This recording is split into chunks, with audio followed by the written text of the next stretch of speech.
From the macabre minds of Laughing Devil Production comes another story from the Nightshade Diary. You know what that means. Check under the bed and make sure no one or nothing is there. Is the closet door securely shut? Then leave your disbelief behind, amp up your imagination, and hang on tight for another ride into terror and mystery. And like all good horror stories, just imagine it's a dark and stormy night. And remember, screaming like a little girl is permitted.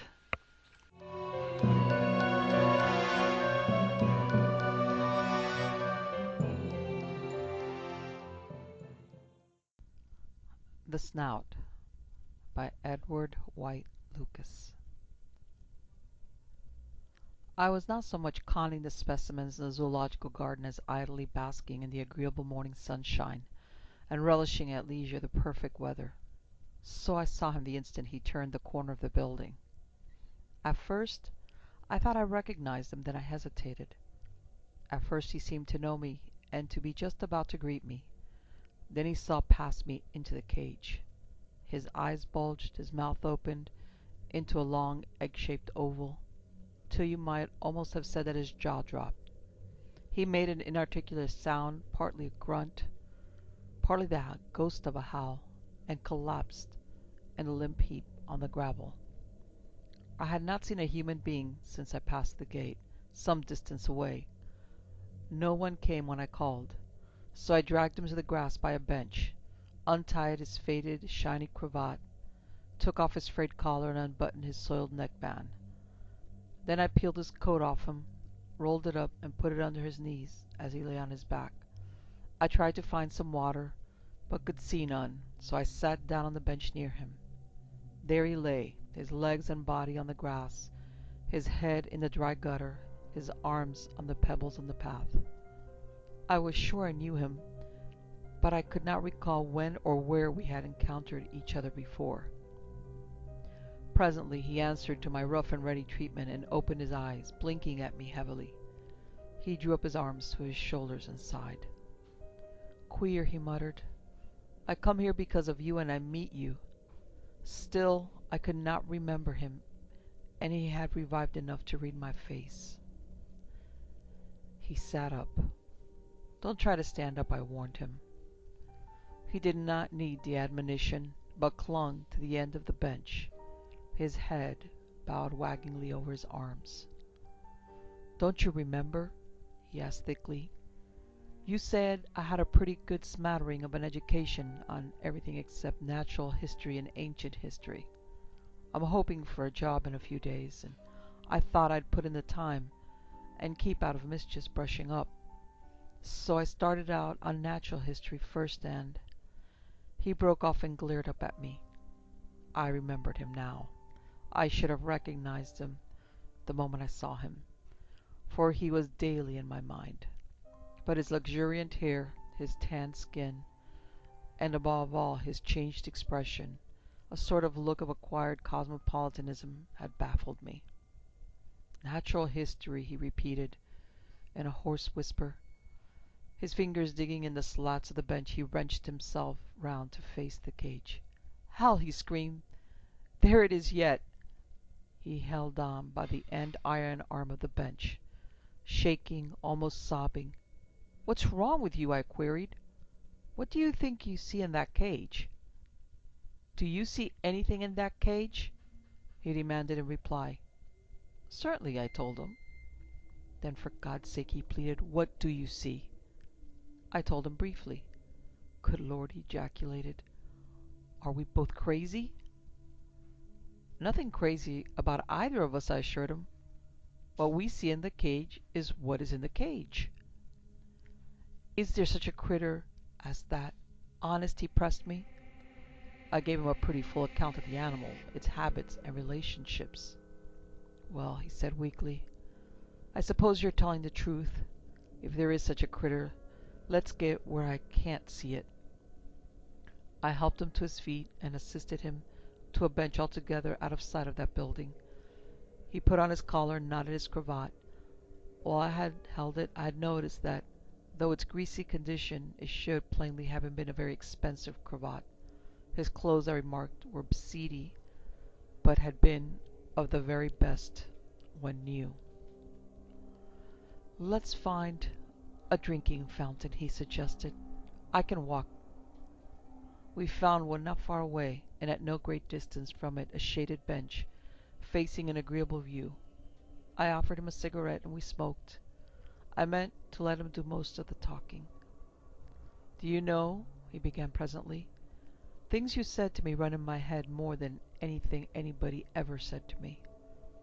I suppose it's because you're sort of a philosopher and student of human nature, and what you say is true. For instance, you said that criminals would get off clear 3 times out of 4 if they just kept their mouths shut. But they have to confide in someone, even against all reason. That's just the way with me now." "You aren't a criminal," I interrupted him.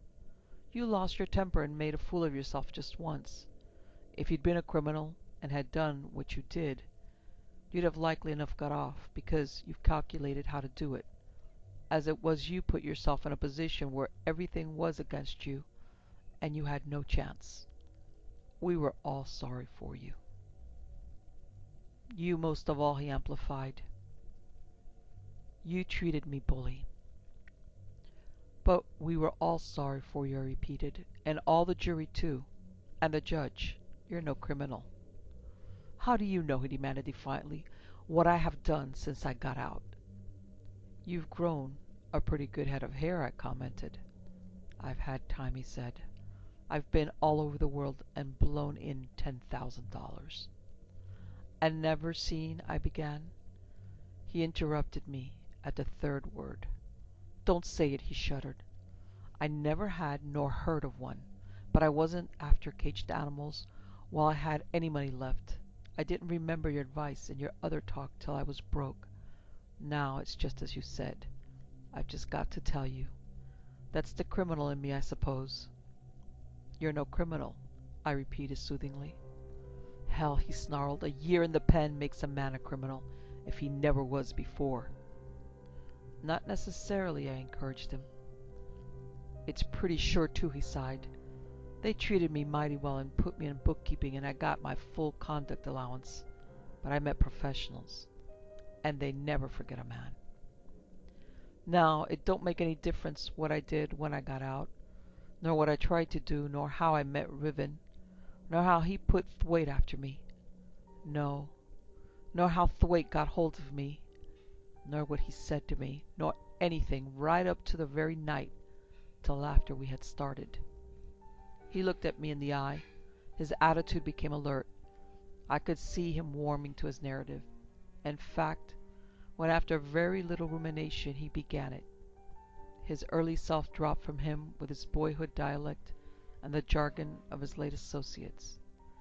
He was all the easy cosmopolitan telling his tale with conscious zest. As if it had been broad day, Thwaite drove the car at a terrific pace for nearly an hour. Then he stopped it while Riven put out every lamp. We had not met or overtaken anything, but when we started again, through the moist, starless blackness, it was too much for my nerves. Thwaite was as cool as if he could see. I could not so much as guess at him in front of me, but I could feel self-confidence in every quiver of the car. It was one of those super-expensive makes which are, on any gear, at any speed, on any grade, as noiseless as a puma. Thwaite never hesitated in the gloom. He kept straight or swerved, crept or darted, whizzed or crawled for nearly an hour more. Then he turned sharp to the left and uphill. I could feel and smell the soaked, hanging boughs close above and about me, the wet foliage on them, and the deep sodden earth mold that squelched under the tires. We climbed steeply, came to a level, and then backed and went forward at length, or so a half-dozen times turning. Then we stopped dead. Thwaite moved things that clicked or thumped, and presently said, "Now I'll demonstrate how a man can fill his gasoline tank in the pitch dark if he knows the touch system." After some more time he said, "Riven, go bury this." Riven swore but went. Thwaite climbed in beside me. When Riven returned, he climbed in on the other side of me. He lit his pipe. Thwaite lit a cigar and looked at his watch. After I had lit two, Thwaite said, "We've plenty of time to talk here, and all you have to do is listen. I'll begin at the beginning.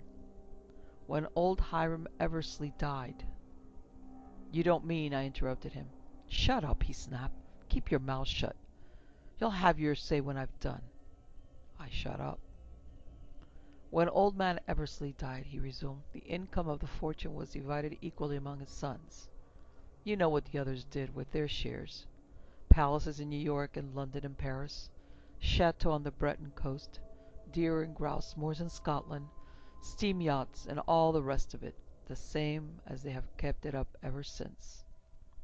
At first, Vortigern Eversley went in for all that sort of thing harder than any one of his brothers. But when his wife died, more than 40 years ago, he stopped all that once. He sold everything else, bought this place, put the wall around it, and built that infinity of structures inside. You've seen the pinnacles and roofs of them, and that's all anybody I ever talked to has ever seen of them, since they were finished about 5 years after his wife's death. You've seen the 2 gatehouses, and you know each is big even for a millionaire's mansion. You can judge of the size and extent of the complication of buildings that make up the castle or mansion house, or whatever you choose to call it.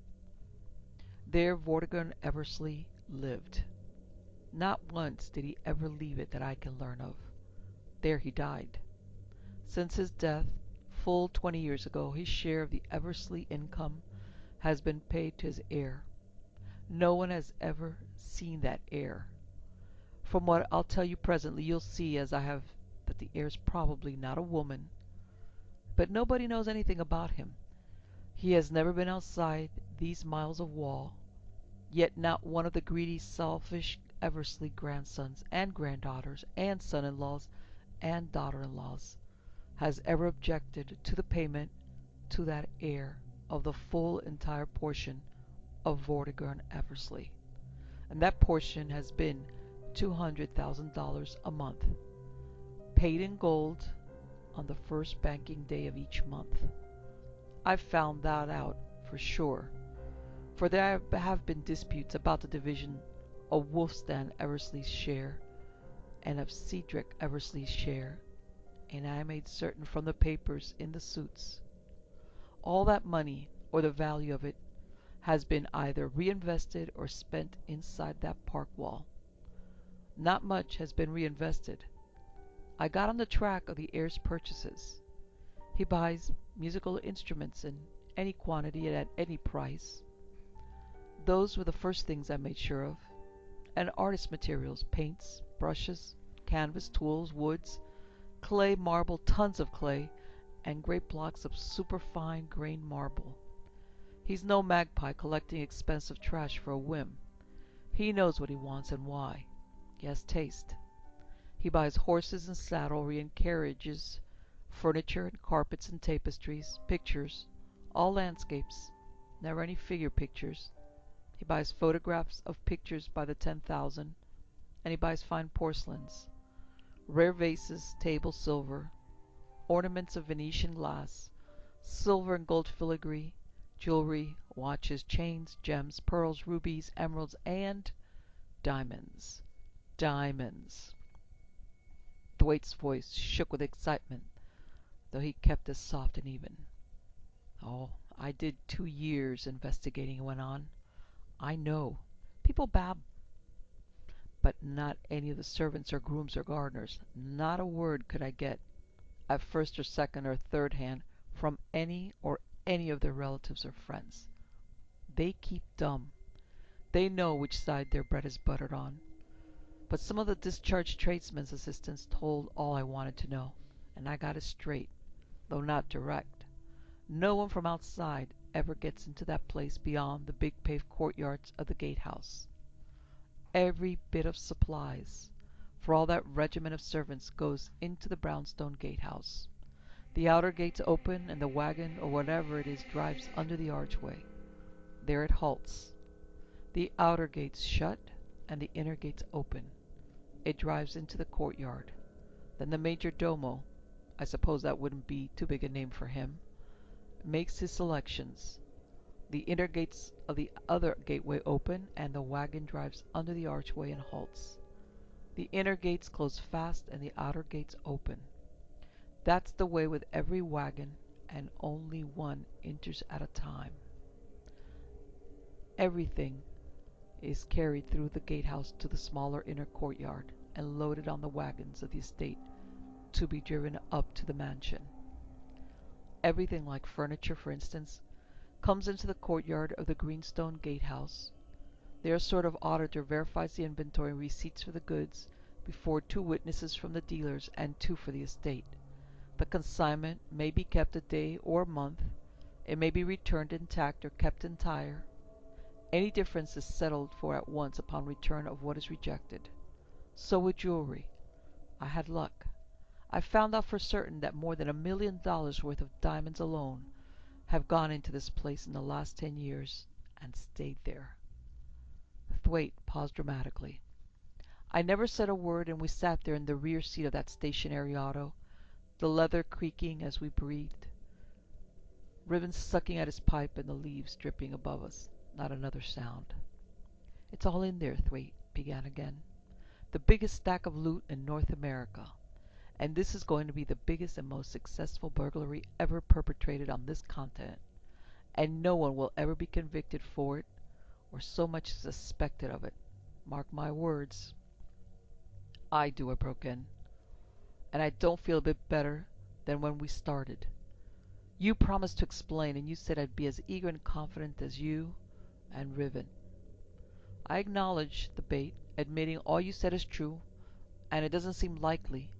But do you suppose any recluse millionaire eccentric is going to live unguarded? If he is careless himself, his household are the reverse. By what you tell the gatehouses, there are precautions enough. Diamonds are tempting if you like that, but so is the bullion in the mint.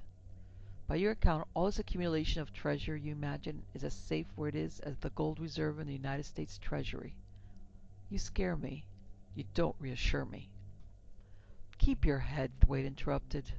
"I'm no fool. I've spent years on this scheme. After I was sure of the prize, I made sure of the means. There are precautions, a many, but not enough. How simple to put a watchman's cottage every 100 yards on the other side of the road, across from the wall. They haven't done it. How simple to light the road and the outside of the wall. They haven't done that. Nor have they thought of any one of the 20 other simple outside precautions. The park's big enough to be lonely, and outside the wall is all dark, lonely road and unfenced, empty woods like this. They're overconfident. They think their wall and their gatehouses are enough, and they are not. They think their outside precautions are perfect. They are not. I know. I've been over that wall 10 times, 20 times, 50 times. I've risked it, and I've risked man-traps and spring guns and alarm wires. There aren't any. There isn't any night patrol, nor any regular day patrol. Only casual gardeners and such. I know. I made sure of it by crawling all over the place on my belly like an Iroquois Indian in one of Cooper's novels. They are so confident of the potency of their wall that they haven't so much as a watchdog, nor any dog of any kind." I was certainly startled. "No dog?" I exclaimed. "Are you sure?" "Dead sure," Thwaite returned triumphantly. "And sure there never has been a dog in the place." "How could you be sure of that?" I cavilled. "I'm coming to that," Thwaite went on. "I could not get anybody that ever belonged to the place to talk, but I managed to arrange to overhear 2 of them talking to each other, and more than once, too. Most of what they said was no use to me, but I overheard scraps I could piece together. There's a cross wall that divides the park. In the smaller division into which the lodge gates lead are the homes of all the caretakers and servants, of the overseers and manager, and of the estate doctor, for there is an estate doctor. He has 2 assistants, young men frequently changed. He is married like most of the retinue. There's a sort of village of them inside the outer wall, outside the inner cross wall. Some of them have been there 35 years. When they get too old, they're pensioned off and sent away somewhere, far off, for I could not get a clue to any pensioner. The valets or keepers, whichever they are, and there are many of them, to relieve each other, are all unmarried except 2 or 3 of the most trusted. The rest are all brought over from England and shipped back usually after 5 or 4 years of service. The men I overheard were 2 of these. An old hand soon to finish his enlistment, as he called it, and go home, and the lad he was training to take his place. All these specials have plenty of time off to spend outside. They'd sit over their beer for 2 or 3 hours at a time, chatting on, Appleshaw giving points to Kitworth, or Kitworth asking questions. I learned from them about the crosswall. Never's been a woman to the other side of it since it was built, Appleshaw said. I shouldn't have thought it, Kitworth ruminated. Can you imagine a woman, Appleshaw asked, standing him? No, Kitworth admitted, I hardly can. But someone will stand more'n a man. Anyhow, Appleshaw added, he can't abide the sight of a woman. Odd, said Kitworth. I've heard his kind are all the other way. They are, as we know, Appleshaw replied, having watched 'em, but he ain't. He can't endure 'em. I suppose it's the same way about dogs, Kitworth reflected.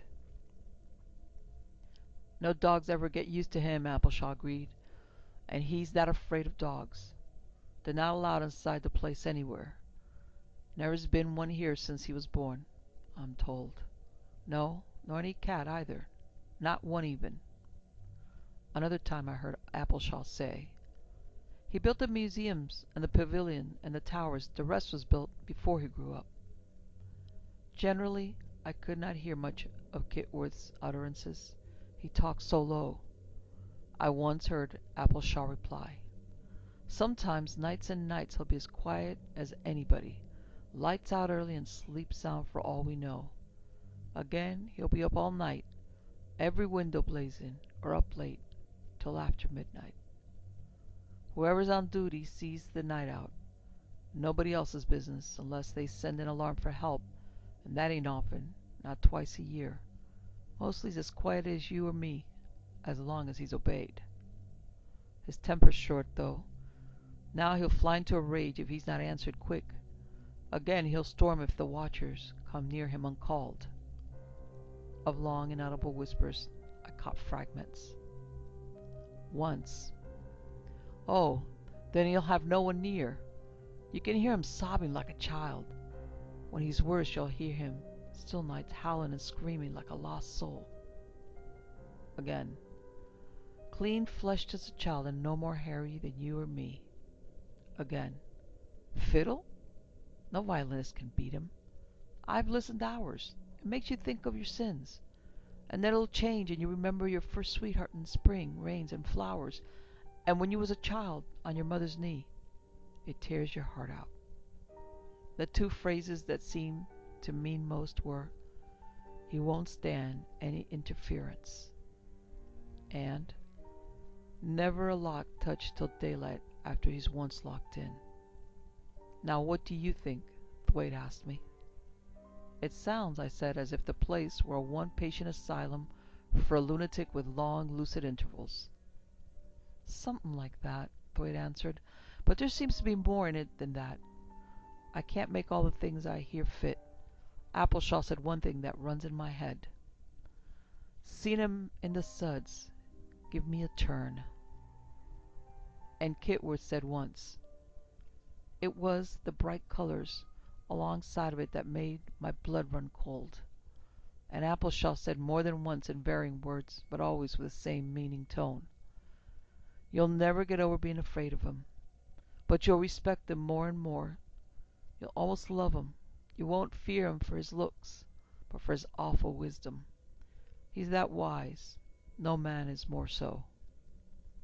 Once Kitworth answered, I don't envy Sturry, locked in there with him. Story Nor none of us that's his most trusted man for the time being is not to be envied, Appleshaw agreed. But you'll come to it as I have, for if you're the man I take you for. That's about all I got from listening. Thwaite went on. The rest I got from watching and scouting. I made sure of the building they call a pavilion. That's his usual home. But sometimes he spends his nights in one or other of the towers. They stand all by themselves. Sometimes the lights are all out after 10 o'clock, or even 9, then again they're still on after midnight. Sometimes they come on late, 2 or 3. I've heard music too, violin music, as Appleshaw described it, and organ music too, but no howling. He is certainly a lunatic, judging by the statuary. Statuary? I queried. Yes, Thwaite said. Statuary. Big figures in groups, all crazy men with heads like elephants, or American eagles. Perfectly crazy statuary, but all well done. They stand all about the park. The little square building between the pavilion and the green towers is sculpture studio. You seem to know the place mighty well, I said. I do, Thwaite assented. I've gotten to know it well. At first I tried nights like this. Then I dared starlight. Then I dared even moonlight. I've never had a scare. I've sat on the front steps of the pavilion at 1 o'clock of starlight night and never been challenged. I even tried staying in all day, hiding in some bushes, hoping to see him. Ever see him? I inquired. Never, Thwaite answered. I've heard him, though. He rides horseback after dark. I watched the horse being led up and down in front of the pavilion till it got too dark to see it from where I was hid. I've heard it pass me in the dark, but I could never get the horse against the sky to see what was on it. Hiding and getting downhill of a road, close to it, don't go together. You didn't see him the day you spent there? I insisted. No, Thwaite said, I didn't. I was disappointed, too, for a big auto purred up to the pavilion entrance and stood under the porte cochere. But when it spun round the park, there was nobody in it, only the chauffeur in front and a pet monkey on the back seat. A pet monkey? I exclaimed. Yes, he said. You know how a dog, a Newfoundland or a terrier, will sit up in an auto and look grand and superior and enjoy himself. Well, that monkey sat there just like that, turning his head one way and the other, taking in the view. What was he like? I asked. Sort of a dog-faced ape, Thwaite told me. More like a mastiff, Riven grunted. This isn't business, Thwaite went on. We've got to get down to business. The point is the wall is their only guard. There's no dog, perhaps because of the pet monkey as much as anything else. They lock Mr. Eversley up every night with only one valet to care of him. They never interfere whatever noise they hear or light they see, unless the alarm is sent out, and I have located the alarm wires you are to cut. That's all. Do you go? Riven was sitting close to me, half on me. I could feel his great muscles and the butt of his pistol against my hip. I come with you, I said. Of your own accord, Thwaite insisted. The butt of that pistol moved as Riven breathed. I come of my own accord, I said. Afoot, Thwaite left as confidently as he had driven the car. It was the stillest, pitchiest night I ever experienced, without light, air, sound, or smell to guide anyone. Through that fog, Waite sped like a man moving about his own bedroom, never for a second at a loss. Here's the place, he said, at the wall, and guided my hand to feel the ring bolt in the grass at its foot. Riven made a back for him, and I scrambled up on the two. Tiptoe on Thwaite's shoulders, I could just finger the coping. Stand on my head, you fool, he whispered. I clutched the coping. Once astraddle of it, I sat down one end of the silk ladder. Fast, breathed Thwaite from below. I drew it taut and went down. The first sweep of my fingers in the grass found the other ring bolt. I made the ladder fast and gave it the signal twitches. Riven came over first, then Thwaite. Through the park he led evenly. When he halted, he caught me by the elbow and asked, "Can you see any lights?" "Not a light," I told him. "Same here," he said. "There are no lights. Every window is dark. We're in luck." He led again for a while. Stopping, he said only, "Here's what you shin up. Cut every wire, but don't waste time cutting any twice." The details of his directions were exact. I found every handhold and foothold as he had schooled me. But I needed all my nerve. I realized that no heavyweight like Riven or Thwaite could have done it. When I came down, I was limp and tottery. "Just one swallow," Thwaite said, putting a flask to my lips. Then we went on. The night was so black and the fog so thick that I saw no loom of the building till we were against its wall. "Here's where you go in," Thwaite directed. Doubly I understood why I was with them. Neither could have squeezed through the aperture in the stone. I barely managed it. Inside, instead of the sliding crash I had dreaded, I landed with a mere crunch. The coal in that bin was not anthracite. Likewise, the bin under the window was for soft coal. I blessed my luck and felt encouraged. The window I got open without too much work. Riven and Thwaite slid in. We crunched downhill 4 or 5 steps and stood on a firm floor. Riven flashed his electric candle boldly around. We were between a suite of trim coal bins and a battery of serried furnaces. There was no door at either end of the open space in which we stood. I had a momentary vision of the alternate windows and coal chutes above the bins, of 2 big panels of shiny colored tilling, of clear brick work, fresh painted, jetty iron and dazzling white brass-ringed asbestos, of a black vacancy between 2 furnaces. Toward that I half heard, half felt Riven turn. During the rest of our adventure he led. Thwaite followed and I mostly tagged, or groped after Thwaite, often judging of their position or movements by that combination of senses which is neither hearing nor touch, though partly both. Riven's torch flashed again. We were in a cement-floored, brick-walled passage, with a door at each end, on the side facing up doors and a bewildering row. In the darkness that came after the flash, I followed the others to the right. Well through the doorway we stood, still breathing and listening. When Riven illuminated our environment, we saw about us thousands of bottles, all set aslant, neck down, in tiers of racks that reached to the ceiling. Edging between them, we made the circuit of the cellar, but found no sign of any door save that by which we had entered. A whispered growl from Riven, a nudge from Thwaite, and we went back the full length of the passage. Again we found ourselves in a wine vault, the duplicate of that we had left, and with the same peculiarity. Our curiosity overcame any prudence. Riven, instead of flashing his torch at intervals, kept the light steady, and we scrutinized, examined, and whispered our astonishment. As in its fellow, there was not in all this vault any spare space. The aisles were narrow. The racks reached the girder supporting the flat arches. Every rack was so full that a holder empty of its bottle was scarcely findable. And there was not in all that great cellar, there was not among all those tens of thousands of bottles, a magnum, or a quart, or even a pint. They were all splits. We handled the number, and all had the same label. I know now what the device was, from seeing it so often and so much larger afterwards. But there it seemed the picture of a skirt dancer leading an alligator by a dog chain. There was no name of any wine or liquor on any bottle, but each label had a red number, 17 or 45 or 328 above the picture, and under it, bottled for Hengist Eversley. "We know his name now," Thwaite whispered. Back in the passage, Riven took the first door to the left. It brought us to an easy stone stair between walls, which turned twice to the left at broad landings. When we trod a softer footing, we stood a long time, breathing cautiously and listening. Presently Riven flashed his light.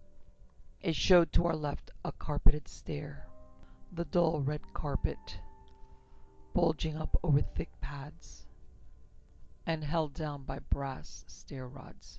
The polished quartered oak of the molded door jamb or end of wainscot beyond it, the floor covering of brownish yellow or yellowish brown linoleum or something similar, made to look like inlaid wood, and the feet, legs, and thighs of a big stocky man. The light shone but the fraction of a second, yet it showed plain his knee breeches, tight stockings on his big calves, and bright buckles at his knees and on his low shoes. There was no loud sound, but the blurred, brushy noise of a mute struggle. I backed against a window sill and could go back no further.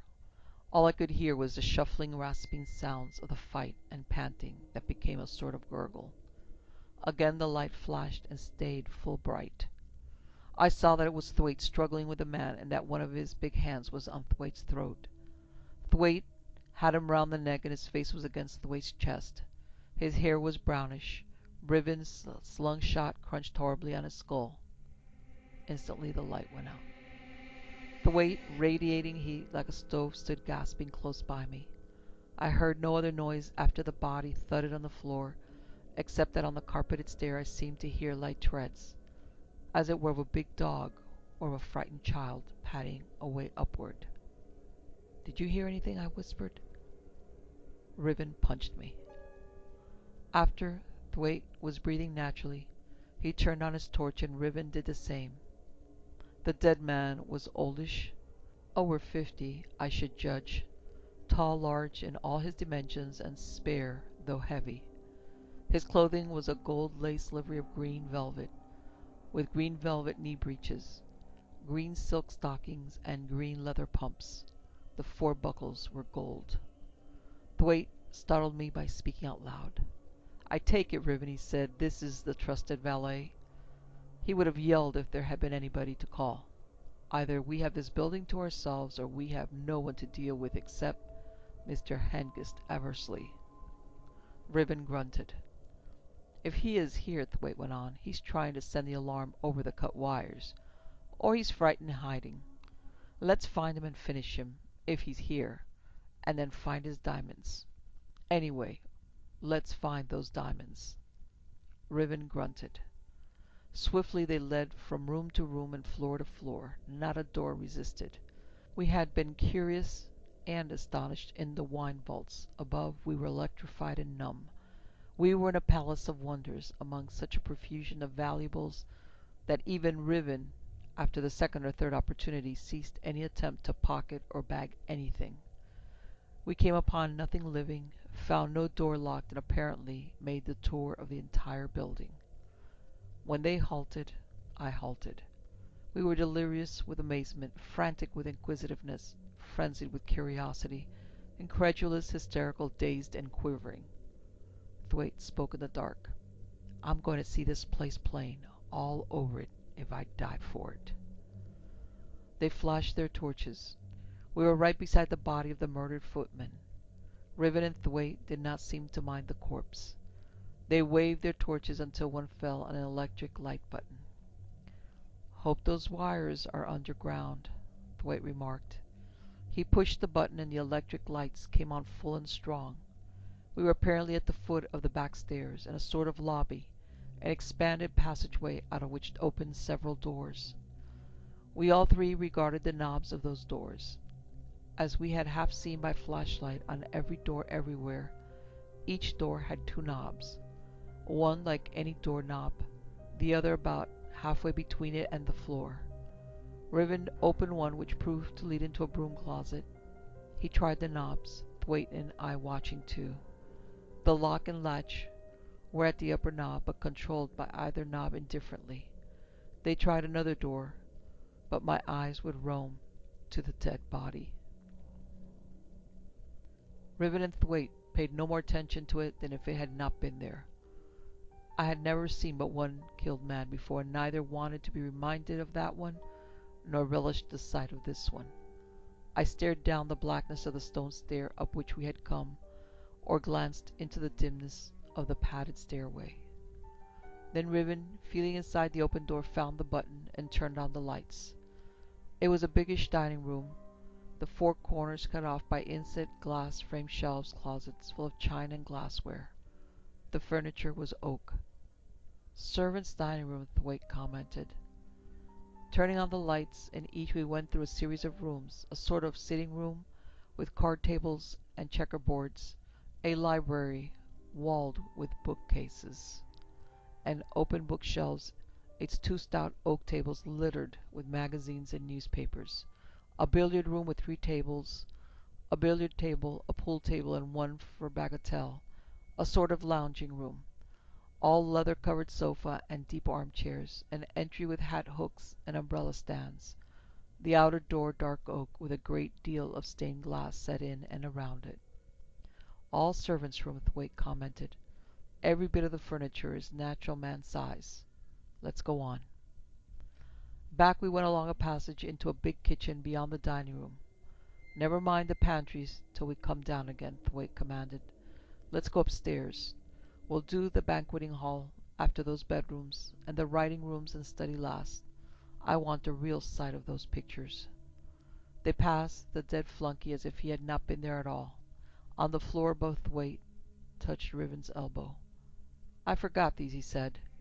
We inspected a medium-sized sitting room with a round center table, and an armchair drawn up by it, and in the armchair a magazine and a sort of wadded smoking jacket.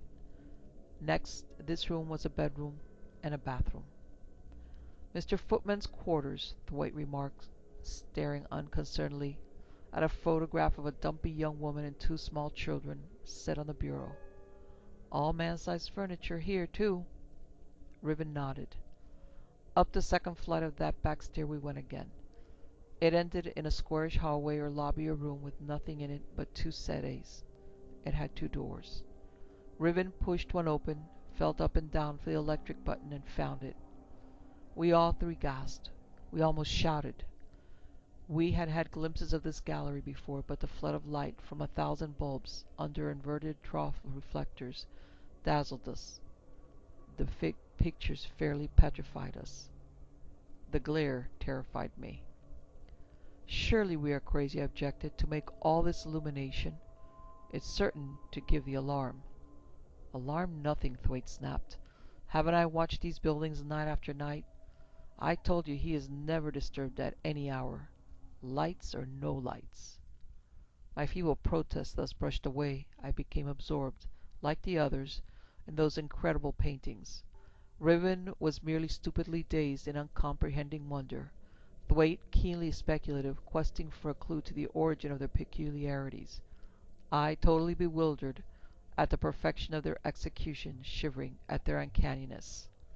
The gallery was all of 90 feet long, nearly 30 wide and high. Apparently it had a glass roof above the rectangle of reflectors. The pictures covered all 4 walls, except a little door at either end.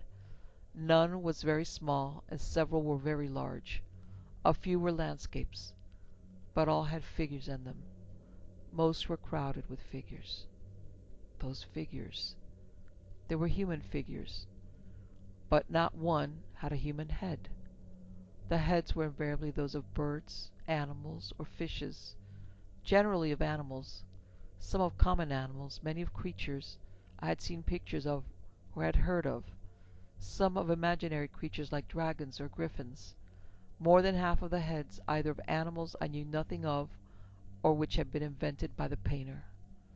Close to me, when the lights blazed out, was a sea picture, blurred greyish foggy weather and a heavy groundswell, a strange otherworld open boat with fish heaped in the bottom of it, and standing among them 4 human figures in shining boots like rubber boots and wet, shiny loose coats like oilskins.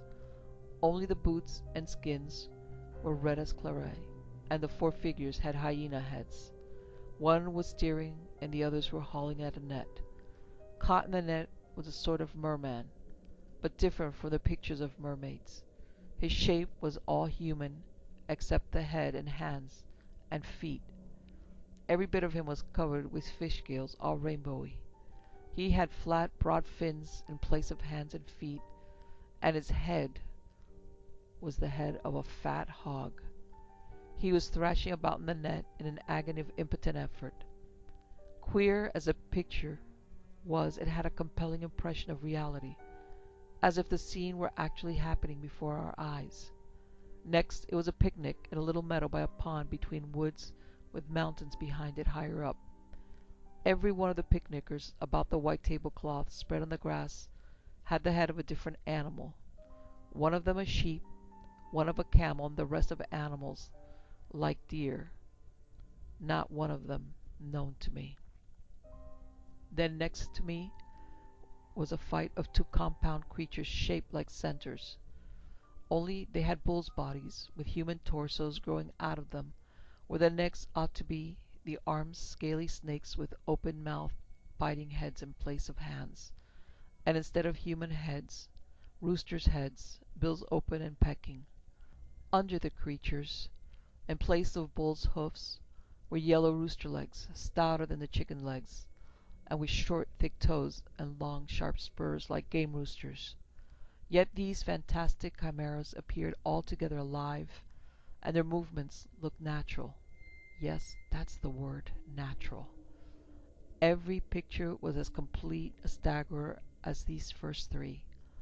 Every one was signed in the lower left-hand corner in neat smallish letters of bright gold paint. Hengist Eversley, and a date. Mr. Angus Eversley is a lunatic, that's certain, Thwaite commented, but he unquestionably knows how to paint. There must have been more than 50 pictures in that gallery, maybe as many as 75, and every one a nightmare. Beyond was a shorter gallery of the same width, end on to the side of the first, and beyond that the duplicate of the first, the three taking up three sides of the building. The fourth side was a studio, the size of the second gallery. It had a great skylight of glass, tiled sideways, all along one whole wall. It was whitewashed, very plain and empty-looking, with two easels, a big one and a little one. On the little one was a picture of some vegetables, and 5 or 6 little fairies, as it were, with children's bodies, and mice's head nibbling at a carrot. On the big one was a canvas mostly blank. One side of it had a palm tree and splashy, thick slabs of paint, and under it 3 big crabs with coconuts in their claws. A man's feet and legs showed beside them, and the rest was unfinished. The 3 galleries had fully 300 paintings, for the smaller gallery contained only small canvases. Besides being impressed with the grotesqueness of the subjects and the perfection of the drawing and coloring, 2 things struck me as to the pictures collectively. First, there was not represented in any one of all those paintings any figure of a woman, or any female shape of any kind. The beast-headed figures were all, whether clothed or nude, figures of men. The animals, as far as I could see, were all males. Secondly, nearly half of the pictures were modifications or parallels or emulations, I could hardly say travesties or imitations, of well-known pictures by great artists.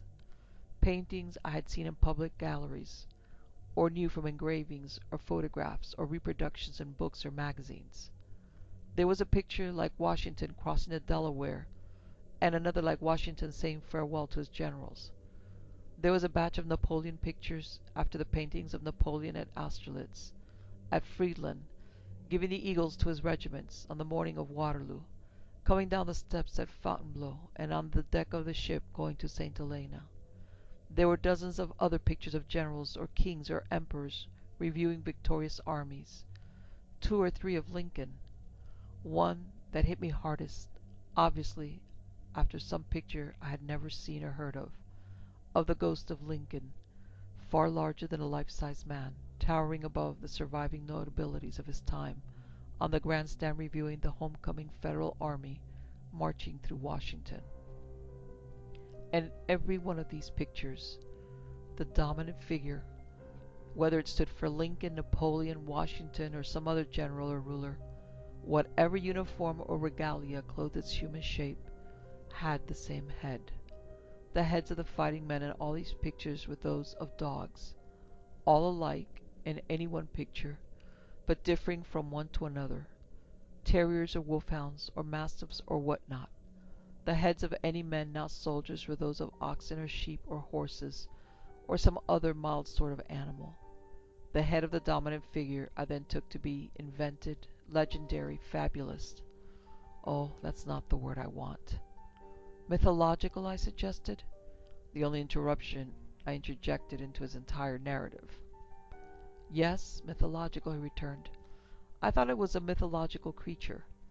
the long-jawed head like a hound's, the little pointed yellow beard under the chin, the black, naked ears like a hairless dog's ear, and yet not doggy either, the ridge of hair on top of the skull, the triangular shape of the whole head, the close-set, small, beady, terribly knowing eyes, the brilliant patches of color on either side of the muzzle, all these made a piercing impression of individuality and yet seemed not so much actual as mythological. It takes a great deal longer to tell what we saw on that third floor than it took to see it. All around the galleries, under the pictures, were cases of drawers solidly built in one length like a counter and about as high. Thwaite went down one side of the gallery and Riven down the other, pulling them out and slamming them shut again. All I saw held photographs of pictures, but Riven and Thwaite were taking no chances and looked into every drawer. I had plenty of time to gaze about me, and circulated at a sort of cantering trot around the green velvet miniature sofas and settees, placed back to back down the middle of the floor space. It seemed to me that Mr. Hengist Eversley was a great master of figure and landscape drawing, color, light, and perspective. As we went down the duplicate staircase at the other corner from where we came up, Thwaite said, "Now for those bedrooms." By the stair we found another valet or footman's apartment, sitting room, bedroom, and bathroom, just like the one by the other stair, and there were 4 more between them, under the studio and over the lounging rooms. On the east and west sides of the building were the bedrooms, 12 apartments, 6 on each side, each of the 12 made up of a bedroom, a dressing room, and a bathroom. The beds were about 3 feet long and proportionately narrow and low. The furniture, bureaus, tables, chairs, chests of drawers, and the rest harmonized with the dimensions of the beds, except the cheval glasses and wall mirrors which reached the ceilings. The bathtubs were almost pools, about 9 feet by 6 and all of 3 feet deep, each a single block of porcelain. The shapes and sizes and styles of the furniture were duplicated all through, but the colors varied, so that the 12 suites were in 12 colors: black, white, gray, and brown, and light and dark yellow, red, green, and blue, wall coverings, hangings, carpets, and rugs, all to match in each suite. The panels of the walls had the same picture, however repeated over and over, 2, 4, or 6 times to a room, and in every suite alike. This picture was a design I had failed to make out on the labels of the bottles. It was set as a medallion in each panel of the blue or red walls, or whatever other color they were.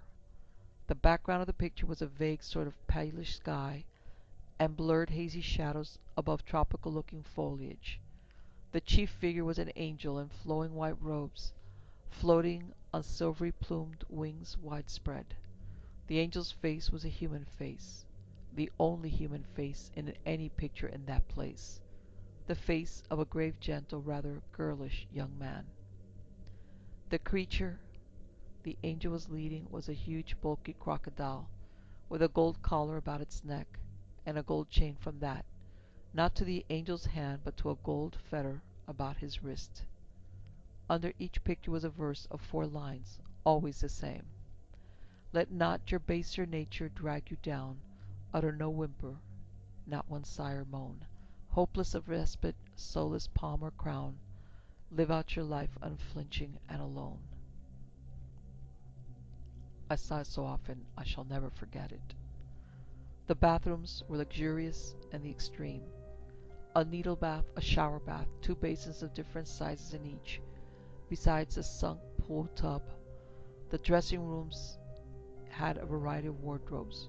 1 or 2 were opened, finding it in each several suits of little clothes, as if for a boy under 6 years old. 1 closet had shelf above shelf of small shoes, not much over 4 inches long.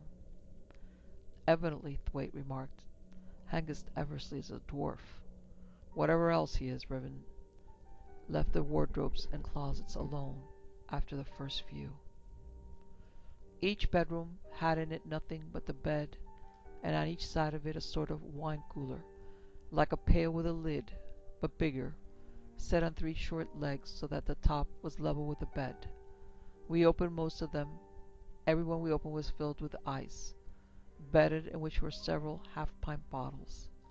Every one of the 12 beds had the covers carefully turned down. Not one showed any sign of having been occupied. The wine coolers were solid silver, but we left them where they were. As Thwaite remarked, it would have taken 2 full-sized freight cars to contain the silver we had seen. In the dressing room, the articles like brushes and combs on the bureaus were all of gold, and most set with jewels. Riven began to fill a bag with those entirely of metal, but even he made no attempt to tear the backs off the brushes or to waste energy on any other breakage. By the time we had scanned the 12 suites, Riven could barely carry his bag. The front room on the south side of the building was a library full of small, showily bound books in glass-fronted cases, all the way to the ceiling, covering every wall except where the 2 doors and 6 windows open. There were small, narrow tables, the height of those in the dressing rooms. There were magazines on them and papers. Thwaite opened a bookcase and I another, and we looked at 3 or 4 books. Each had in it a book plate, with a device of the angel and the crocodile. Riven did not find the electric button in the main hallway, and we went down the great broad curving stair by our electric candle.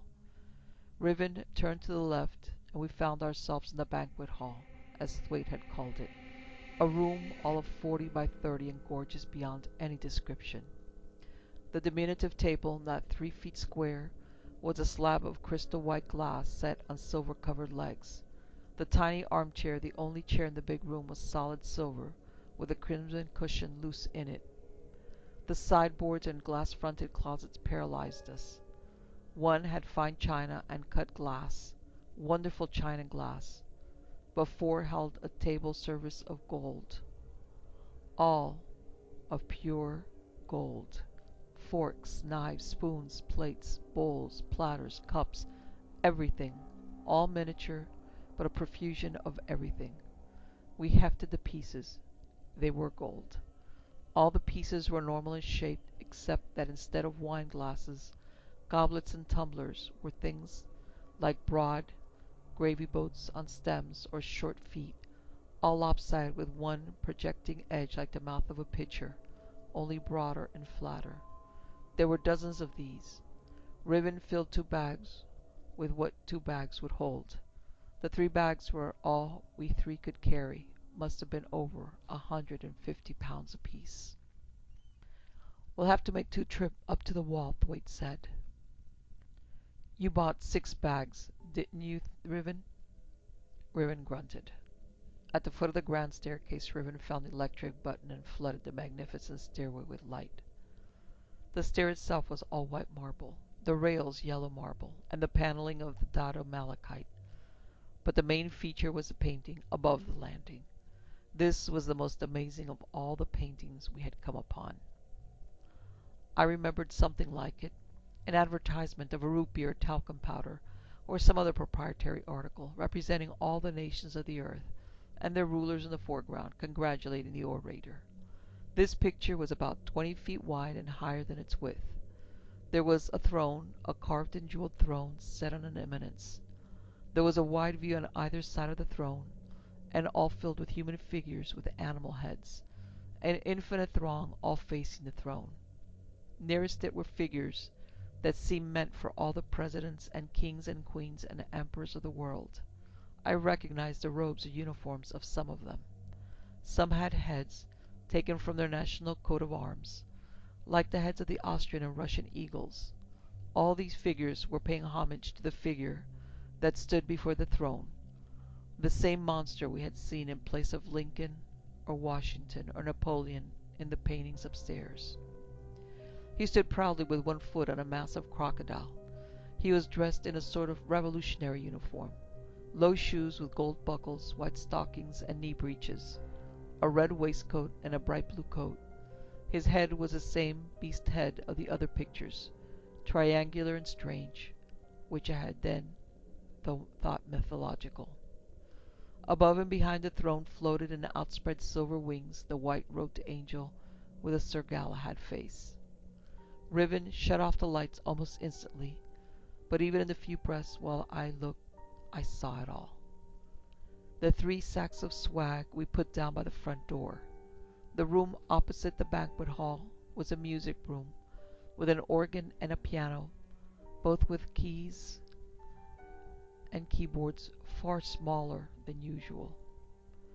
Great cases of music books, an array of brass instruments and cellos, and more than 100 violin cases. Thwaite opened 1 or 2. "These be enough to make our fortune," he said, "if we could get away with them." Beyond the music room was the study. It had in it 4 desks, miniature in size, and the old-fashioned model with drawers below, a lid to turn down, and from it a writing desk and a sort of bookcase above with a peaked top.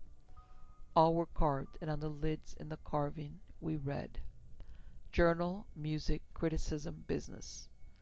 Thwaite opened the desk marked "Business" and pulled open the drawers. In pigeonholes of the desk were bundles of new clean greenbacks and treasury notes of higher denominations, 5 each of 5s, 10s, 20s, 50s, and 100s. Thwaite tossed 1 bundle of each to me and Riven and pocketed the rest. He bulged. 1 drawer had a division down the middle. 1/2 was full of $10 gold pieces, the other half of 20s. "I've heard of misers," said Thwaite, "but this beats hell. Think of that crazy dwarf, a prisoner in this place, running his hands through this and gloating over the cash he can never use." Riven loaded a big bag with a coin, and when he had them all he could barely lift the bag. Leaving it where it lay before the desk, he strode the length of the room and tried the door at the end. It was fast. Instantly Riven and Thwaite were like 2 terriers after a rat. "This is where the diamonds are," Thwaite declared, "and Mr. Hengist Eversley is in there with them." He and Riven conferred a while together. "You kneel low," Thwaite whispered. "Duck when you open it. He'll fire over you. Then you've got him, see?" Riven tiptoed to the door, knelt, and tried key after key in the lock. There were at least 20 bulbs in the chandelier of that room, and the light beat down on him. His red neck dewlapped over the low collar of his lavenderish shirt. His great broad back showed vast and powerful. On the other side of the doorway Thwaite stood, his finger at the electric button. Each had a slung-shot in his left hand. They had spun the cylinders of the revolvers and stuck them in their belts in front before Riven began work on the lock. I heard a click. Riven put up his hand. The lights went out. In the black dark we stood until I could almost see the outlines of the windows, less black against the intense blackness. Soon I heard another click, and the grate of an open door. Then a kind of snarl, a thump like a blow, a sort of strangling gasp, and the cushiony sound of a struggle. Thwaite turned on the light. Riven was in the act of staggering up from his knees. I saw a pair of small pink hands, the fingers intertwined, locked behind Riven's neck. They slipped apart as I caught sight of them. I had a vision of small feet and little patent leather silver-buckled low shoes, of green socks, of diminutive legs, and white trousers flashing right and left in front of Riven, as if he held by the throat a struggling child. Next I saw that his arms were thrown up, wide apart. He collapsed and fell back his full length with a dull crash. Then I saw the snout, saw the wolf jaws vice down his throat, saw the blood welling round the dazzling white fangs, and recognized the reality of the sinister head I had seen over and over in his pictures. Riven made the fish-out-of-water contortions of a man being killed. Thwaite brought his slung-shot down on the beast-head skull. The blow was enough to crush in a steel cylinder. The beast wrinkled its snout and shook its head from side to side, worrying like a bulldog at Riven's throat. Again Thwaite struck, and again. At each blow the portentous head oscillated viciously. The awful thing about it to me was the 2 blue bosses on each side of the muzzle, like enamel, shiny and hard-looking, and the hideous welt of red, like fresh sealing wax, down between them and along the snout. Riven's struggles grew weaker as the great teeth tore at his throat. He was dead before Thwaite's repeated blows drove in the splintered skull and the clenched jaws relaxed, the snout crinkling and contracting as the dog teeth slid from their hold. Thwaite gave the monster 2 or 3 more blows, touched Riven, and fairly dashed out of the room shouting, "You stay here!" I heard the sound of prying and sawing. There alone, I looked but once at the dead cracksman. The thing that had killed him was the size of a 4 to 6-year-old child, but more stockily built, looked entirely human up to the neck, and was dressed in a coat of bright dark blue, a vest of crimson velvet, and white duck trousers. As I looked, the muzzle wiggled for the last time, the jaws fell apart, and the carcass rolled sideways. It was a very duplicate in miniature of the figure in the big picture on the staircase landing. Thwaite came back. Without any sign of any qualm, he searched Riven and tossed me 2 or 3 bundles of greenbacks. He stood up. He laughed. "Curiosity," he said, "will be the death of me." Then he stripped the clothing from the dead monster, kneeling by it. The beast's hair stopped at the shirt collar. Below that the skin was human, as was the shape of a 40-year-old man, strong and vigorous and well made, only dwarfed to the smallness of a child. Across the hairy breast was tattooed in blue, "Hengist Eversley." "Hell!" said Thwaite. He stood up and went to the fatal door. Inside, he found the electric button. The room was small and lined with cases of little drawers, tier on tier rows of brass knobs on mahogany. Thwaite opened one. It was velvet-lined and grooved, like a jeweler's tray, and contained rings, the settings apparently emeralds. Thwaite dumped them into one of the empty bags he had taken from Riven's corpse.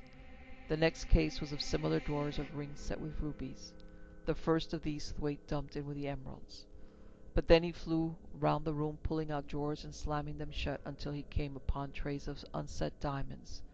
These he emptied into his sack to the last of them, then diamond rings on them, other jewelry set with diamonds, then rubies and emeralds, till the sack was full. He tied its neck, had me open a second sack, and was dumping drawer after drawer into that when suddenly he stopped. His nose worked hardly like that of the dead monster. I thought he was going crazy and was beginning to laugh nervously, was on the verge of hysterics when he said, "Smell." "Try what you smell," I sniffed. "I smell smoke," I said. "So do I," he agreed. "This place is afire." "And we're locked in," I exclaimed. "Locked in?" he sneered. "Bosh! I broke open the front door the instant I was sure they were dead. Come, drop that empty bag. This is no time for haggling." We had to step between the 2 corpses. Riven was horribly dead. The colors had all faded from the snout. The muzzle was all mouse color. When we had hold of the bag of coins, Thwaite turned off the electric lights, and we struggled out with that and the bag of jewels, and went out into the hallway full of smoke. "We can only carry these," Thwaite warned me. "We'll have to leave the rest." I shouldered the bag of coin and followed him down the steps, across a gravel road, and oh, the relief of treading turf and feeling the fog all about me. At the wall, Thwaite turned and looked back. "No chance to try for those other bags," he said. In fact, the red glow was visible at that distance, and was fast becoming a glare. I heard shouts. We got the bags over the walls and reached the car. Thwaite cranked up at once, and we were off. How we went I could not guess, nor in what direction, nor even how long. Ours was the only vehicle on the road. We darted along. When the dawn light was near enough for me to see, Thwaite stopped the car. He turned to me. "Get out," he said. "What?" I asked. He shoved his pistol muzzle in my face. "You've $50,000 in bank bills in your pockets," he said. "It's a half-mile down that road to a railway station. Do you understand English? Get out." I got out. The car shot forward into the morning fog and was gone. He was silent a long time. "What did you do then?" I asked. "Headed for New York," he said, "and got on a drunk. When I came round, I had barely $11,000. I headed for Cook's office and bargained for a $10,000 tour of the world. The most places and the longest time they'd give for the money, the whole cost on them. I had not to need a cent after I started. What date was that? I asked. He meditated and gave me some approximate indications, rather rambling and roundabout. What did you do after you left Cook's? I asked. I put $100 in a savings bank, he said. Bought a lot of clothes and things and started. I kept pretty sober all around the world because the only way to get full was by being treated, and I had no cash to treat back with.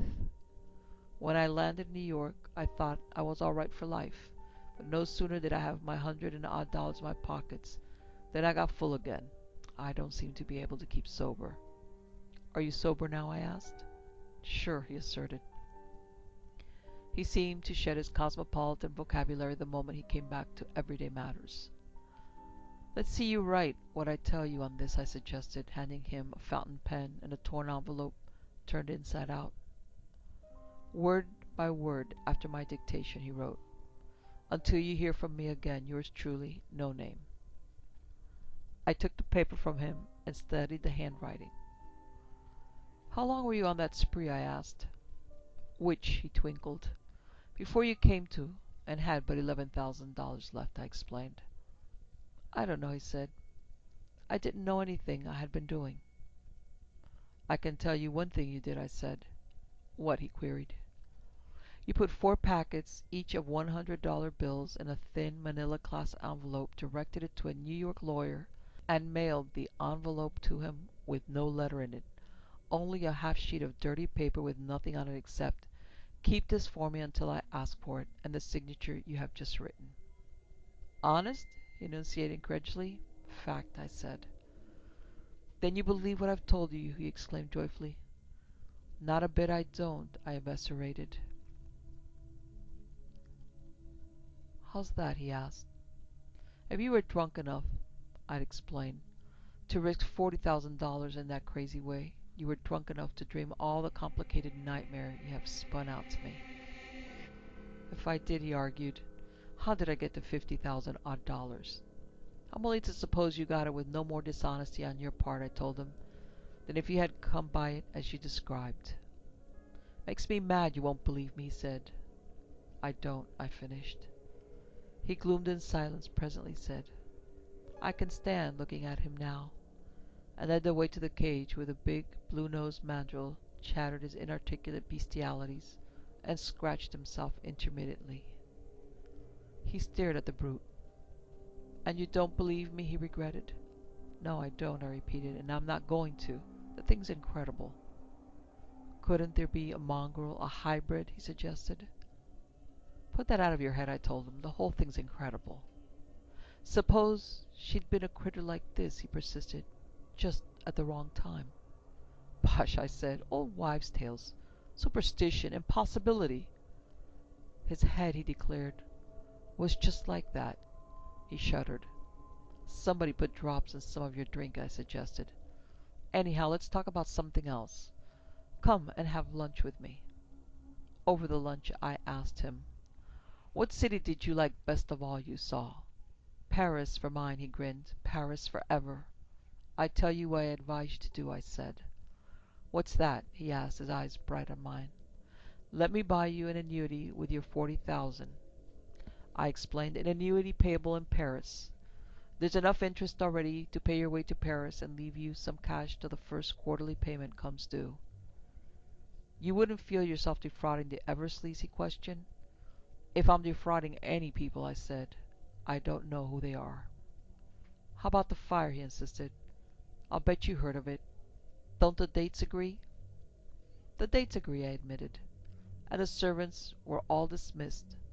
The remaining buildings and walls torn down, and the place cut up and sold in portions, just about as it would have been if your story were true. There now, he ejaculated, you do believe me. I do not, I insisted. And the proof is that I'm ready to carry out my annuity plan for you. I agree, he said, and stood up from the lunch table. Where are we going now? He inquired as we left the restaurant.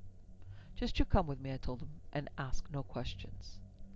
I piloted him to the Museum of Archaeology and led him circuitously to what I meant for an experiment on him. I dwelt on other subjects nearby and waited for him to see it himself. He saw.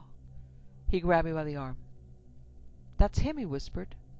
"Not the size, but his very expression in all his pictures." He pointed to that magnificent, enigmatical, black diorite 12th Dynasty statue, which represents neither Anubis nor Seth, but some nameless cynocephalous god. "That's him," he repeated. "Look at the awful wisdom of him." I said nothing. "And you brought me here?" he cried.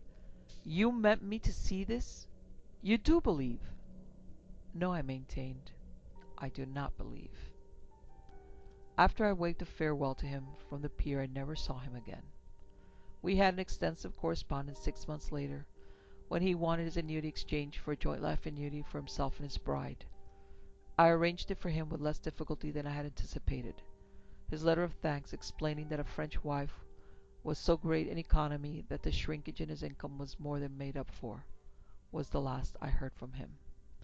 As he died more than a year ago, and his widow is already married, this story can do him no harm. If the Eversleys were defrauded, they will never feel it, and my conscience, at least, gives me no twinges.